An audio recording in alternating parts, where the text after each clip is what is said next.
हमारे साथ अविनाश जुड़ेंगे और हम आरजेडी और तेजस्वी यादव के बारे में भी जानेंगे, क्योंकि आरजेडी की भी बैठक हुई है, समीक्षा बैठक हुई है और उसके बाद लगातार कई सवाल सामने आ रहे हैं कि अब आरजेडी की रणनीति क्या होगी, आरजेडी क्या तैयारी कर रही है।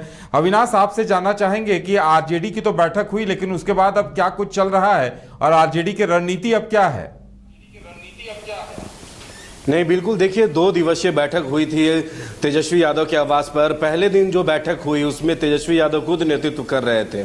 तमाम जो प्रभारी हैं क्षेत्र के वो मौजूद थे। लोकसभा चुनाव में जो परिणाम सामने आए उसको लेकर समीक्षात्मक बैठक हुई। दूसरे दिन फिर से तेजस्वी यादव के आवास पर बैठक हुई, जहां आरजेडी के फायर ब्रांड नेता जितने भी हैं वो पहुंचे और 4 जो इस बार नव निर्वाचित सांसद जीत कर आए उनको लेकर ही एक अहम बैठक बुलाई गई, जहां राजद के तरफ से संसदीय दल का नेता चुना गया अभय कुशवाहा, और लोक सदन में जो राज्यसभा के सदस्य हैं फैयाज अहमद, उनको मुख्य सचेतक के रूप में चुना गया। तो ये जो बैठक दूसरे दिन हुई उस दिन लालू प्रसाद यादव खुद जो है अध्यक्षता कर रहे थे, तेजस्वी भी थे, लेकिन लालू प्रसाद उस दिन सभी नेताओं से बात भी किया है और विधानसभा को लेकर उन्होंने सभी को टास्क दिया है कि अब आने वाले विधानसभा का जो चुनाव है उसमें हमारी परफॉर्मेंस और कितना ज़्यादा अच्छा हो, अभी से ही कमर कसना होगा। क्योंकि देखिए जिस तरीके से आरजेडी जो चाह रही थी कि ज़्यादा से ज़्यादा सीट उनके पक्ष में हो, लेकिन उतनी सीटें तो आए नहीं, केवल 4 सीट आई। लेकिन तेजस्वी फिर भी कहते हैं कि 0 से हम लोग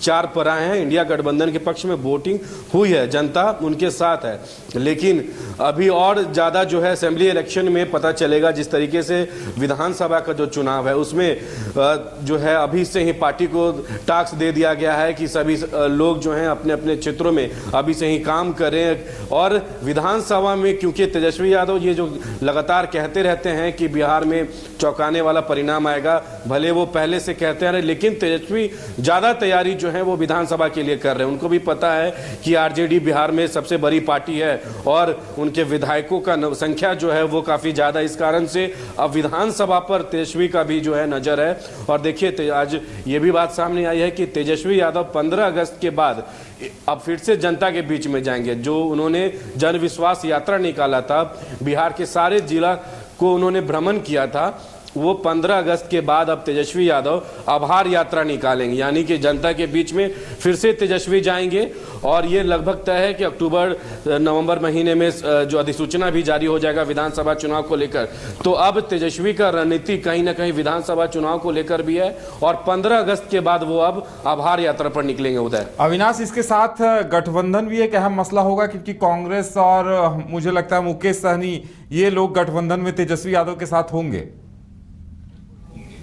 बिल्कुल, देखिए क्योंकि मुकेश सहनी उन्होंने जो अपनी पार्टी को तेजस्वी यादव के साथ जब सदस्यता उन्होंने लिया था, और तेजस्वी यादव के साथ आपने भी देखा होगा कि लोकसभा के चुनाव में जहां जहां तेजस्वी जनसभा कर रहे थे तो लगभग सारे उस जनसभा में मुकेश सहनी उनके साथ दिखते थे, मंच पर बैठे हुए रहते थे। कई ऐसे तस्वीर सामने आई जब तेजस्वी यादव के साथ हेलीकॉप्टर में भी उन दोनों का तस्वीर सामने आया, विजुअल सामने आया। तो मुकेश सहनी भी तेजस्वी यादव के साथ एक अहम पार्ट में, अहम भूमिका में थे।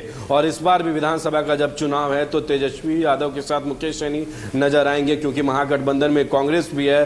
तो कांग्रेस के भी जो बिहार में जो नेता हैं वो भी इस विधानसभा चुनाव के लिए भी जो रणनीति उनको मिलेगा, क्योंकि कल ये भी देखा गया कि जब बैठक हुई थी उससे 1 घंटे पहले जो बिहार कांग्रेस के अध्यक्ष हैं अखिलेश प्रसाद सिंह, उनको भी बुलाया गया था और उनसे लालू प्रसाद यादव ने भी बातचीत की है।